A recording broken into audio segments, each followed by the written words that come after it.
Walking alone, the streets are empty. The only thing I can see is my own silhouette. I'm getting stronger, step by step. The clock is ticking, but there's no time for regrets. I've been flying from town to town, from London to Taiwan. I've been all around the globe, trying to protect your soul. We are heroes tonight. We will fly above the sky. We are heroes tonight. Yeah. We are heroes tonight. We will fly above the sky. We are heroes tonight.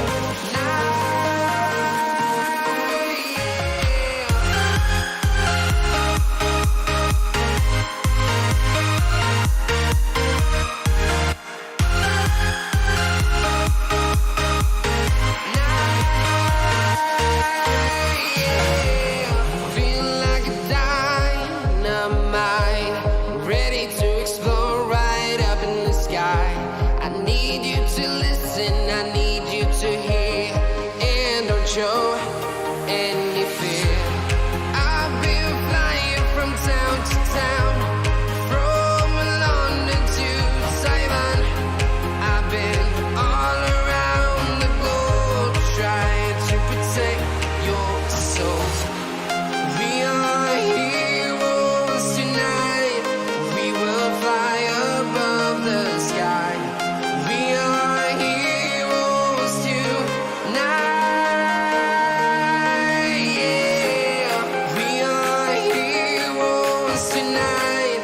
We will fly above the sky. We are heroes tonight.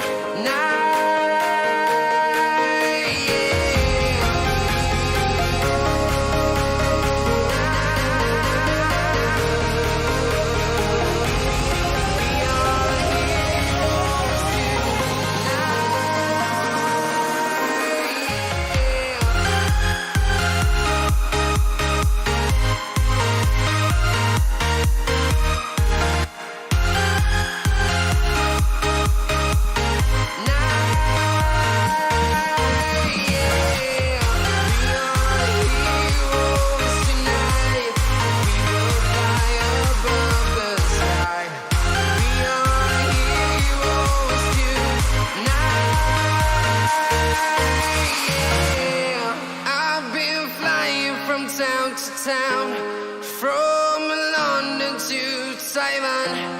I've been all around the globe, trying to protect your soul.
The noise is off.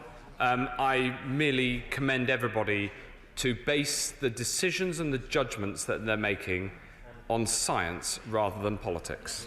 David. Thank you, Mr. Speaker. I thank the Health Secretary for his update to the House and continual updates that he's been bringing to the House. A constituent of mine's partner suffers from cystic thrombosis and other related illnesses, and they require daily treatment that's to do with cleansing, and that includes the alcohol wipes and the gels.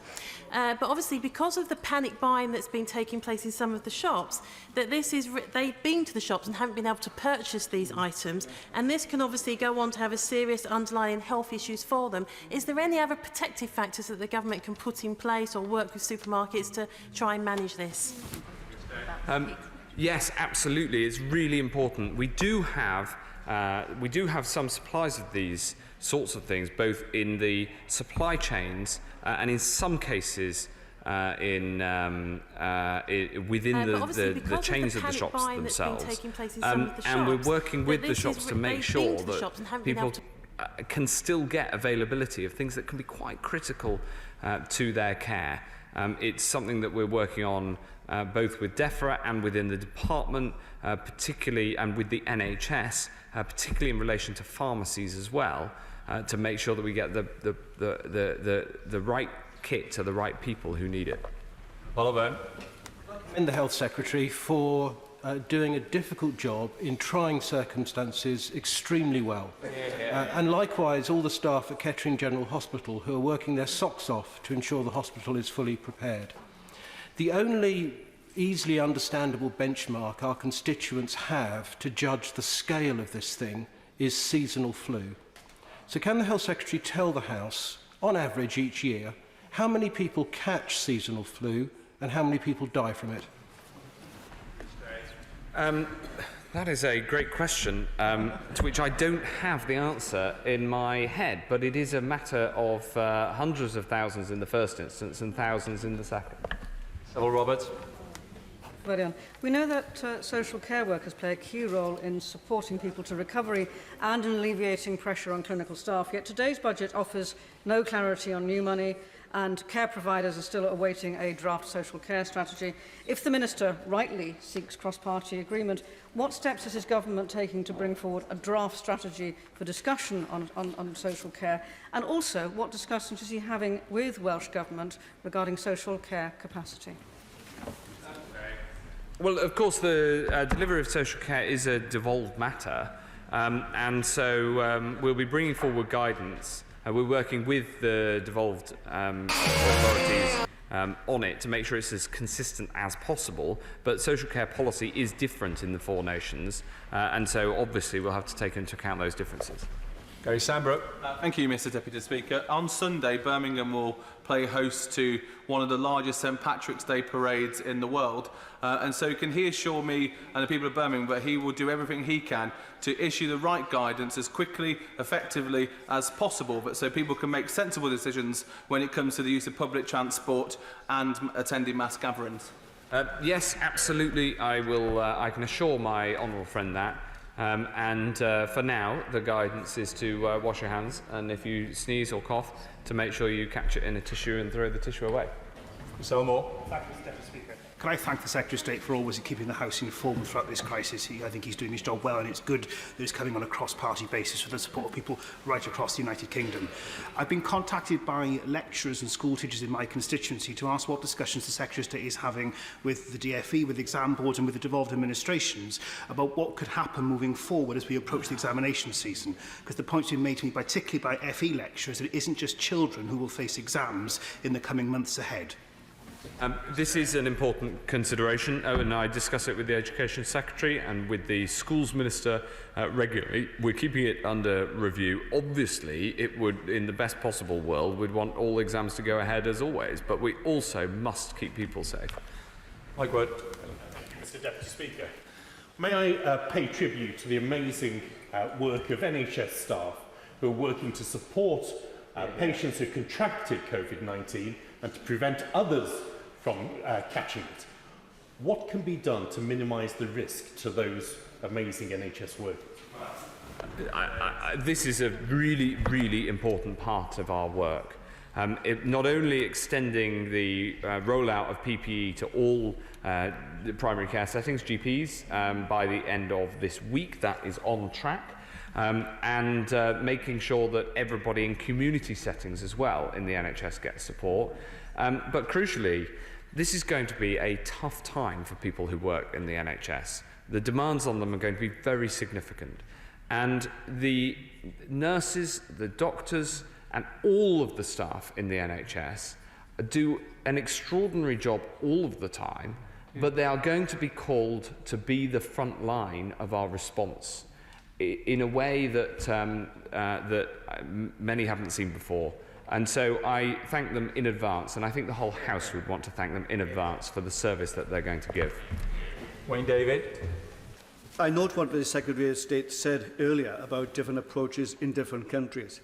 But I've been recently approached by the Professor of Visual Neuroscience at Cardiff University, Professor Jonathan Erickson.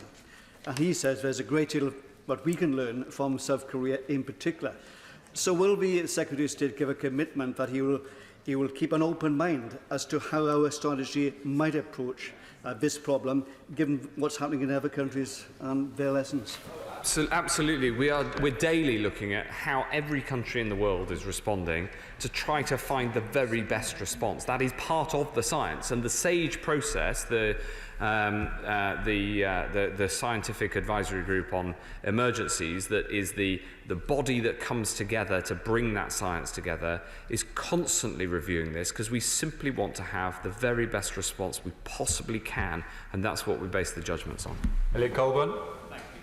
Speaker, and I also would like to welcome the measures taken in the budget to fight this virus.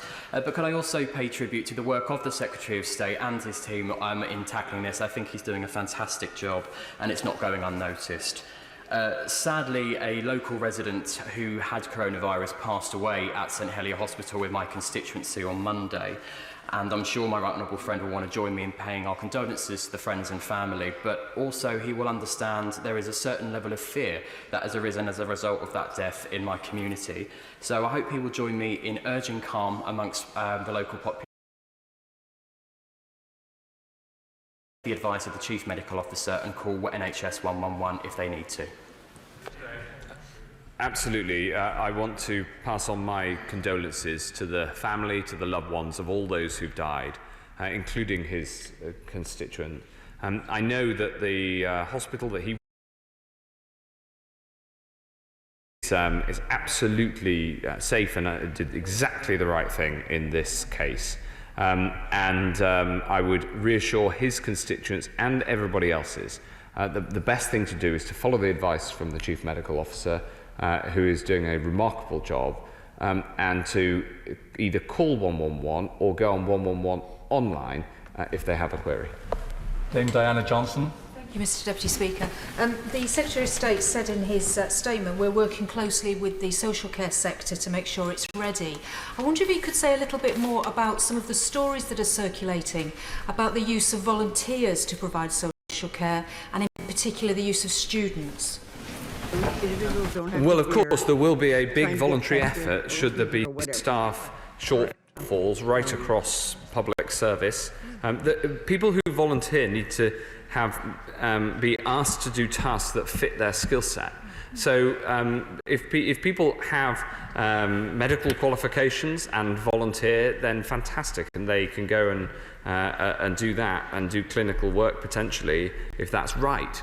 Some volunteers will not have that sort of skill set, but there are still things that they can do, especially if people are being asked to self-isolate and not leave their homes, to make sure that they can get the what they need. So it's a matter of finding the right match for the skill set of the people who are going to help. You know, in a scenario where 20% of the public is off sick, then volunteers will be able to help to alleviate some of the inevitable pressure that brings. Deputy Speaker, further to today's budget, I've been contacted by a local authority in my constituency of Erith and Thamesmead, seeking clarification on the urgent need for further funding by one of the local hospitals. This is to deal with the immediate COVID crisis, specifically for the social care sector. Can he explain and elaborate further what he has said so far? Yes, of course. The needs in terms of funding for social care, as for the NHS, over the weeks and months to come, are not yet clear. So what the Chancellor did was set out an envelope, if you like, of up to £5 billion to make sure that we can now plan according to what we need to do, whether resources are constrained by what the nation has in terms of, especially in terms of people and trained people, as opposed to limited by the funding. But he also said that if we do need even more than that, then his door is open. So I don't have a specific answer to where all that money is going to be spent, which would be normal in a government announcement of this kind. And that's because we're in unprecedented circumstances. But we will, of course, be transparent and clear about how the money has been spent. And no doubt there will be a huge amount of looking into what happened afterwards to try to learn lessons. And the financial part will be one strand of that work. Kate Green. As more people become seriously unwell and need treatment in hospital, it will become very important that those who recover are discharged quickly back into the community. Can the Secretary of State say what work is being done to ensure smooth discharge pathways so that we don't get delayed discharges that compound the problems for the NHS? It's a really important point, and again, I met the NHS to discuss this specific point today. It's critical that we ensure as fast discharge as possible. This is important in normal times, but when large proportions of those in hospital could, with the right support, leave hospital and be in a setting that works for them in social care, we've got to make sure that happens. The extra funding will help in this, but it's not all about funding. A lot of it's about the coordination, and people are working their level best to try to make that happen. Darren Jones. Thank you, Mr. Deputy Speaker. Some parents are unsure whether to send their children to school when somebody in the family household is self-quarantined. Could the Secretary of State confirm what guidance has been given to schools to deal with what would be normally classed as unauthorised absences, and maybe alleviate some of the concerns from head teachers that Ofsted will take a lenient view to absence figures in their later inspections? Yes. Ofsted absolutely will take a lenient view of the impact of coronavirus on what's happening in schools. When it comes to the broader point about what households should do when one of them test positive, that of course is something we're considering very closely. At the moment, the number of cases is at a level that we can give individual advice to each household. It's likely that that won't be possible throughout this, and therefore we will make sure that there is formal guidance, public guidance to everybody, so everybody knows what to do. Debbie Abrahams. Could the Secretary of State clarify a point that was made by the Work and Pension Secretary on Monday when she said that Social Security claimants who were due to take an assessment or work-related activity would not have their Social Security support stopped? It was omitted in the group that the Chancellor talked about this afternoon. So could he clarify who was basically right? And also, could he also make sure that information is available to the deaf and to the visually impaired? Because I think that is a gap as well in information. On the latter one, I entirely agree. It goes along with the earlier point about communications in foreign languages. On the first point, I will ensure that the Work and Pension Secretary writes to her with the answer to that question. Thank you, Mr. Speaker. Local government will have a very important role to play in working with the Secretary of State's department in dealing with this beyond social care. So when are local councils going to get an indication of extra funds they may receive? Now, the Secretary of State said that the peak of cases may come in 2 months' time. That's exactly the time of the local government elections.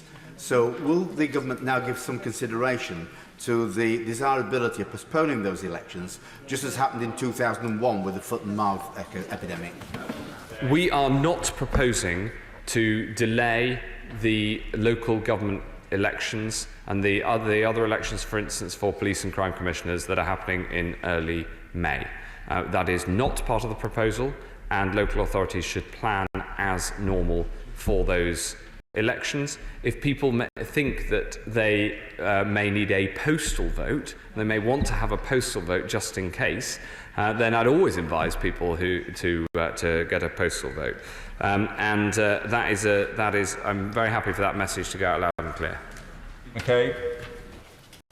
I also commend the Secretary of State's measured approach. Are there any plans to offer specific guidance for dealing with rough sleepers and unaccompanied children, two quite vulnerable groups who, for different reasons, will pose a challenge to the authorities? I entirely agree with him, and he's very wise to raise this. Another question. This is being led, that strand of work is being led by the Community Secretary. Immunocompromised, risk. Thank you, Mr. Deputy Speaker. Thank the Minister for his dedication and also to Mr. Speaker for the vital role he has played here in this House. Minister, history has taught us many lessons. In the pandemic of 1919, secondary schools stayed open, as did churches. Normal life with precautions in place for all. Is that the message that the Health Minister tonight is sending out? Thank God.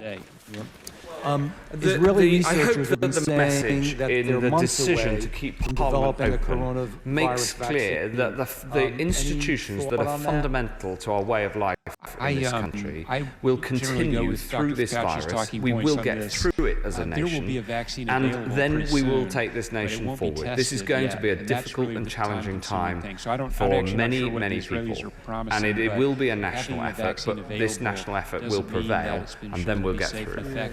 Stephen Doughty. Mr. Deputy Speaker, I was pleased to hear what the Secretary of State had to say about the involvement of the devolved administrations, including the Welsh Government, in the legislation that's being drawn up. And it would be useful to have that clarification on funding that honourable friend from the Rhondda asked about. But could I just ask about mutual aid between the four NHSs of the UK? So, for example, he was talking about ventilators and procuring those. Is that being done on a UK-wide basis with the four NHSs, or are they competing against each other? And what will be done in terms of cross-border needs? For example, Welsh patients travelling to English hospitals or vice versa, where the need is greatest. The four NHSs are also working together. I discussed this with Simon Stevens, the Chief Executive of the English NHS, of NHS England, today. So that cross-border work is, of course, important, and it's something that my opposite number in the Welsh Government has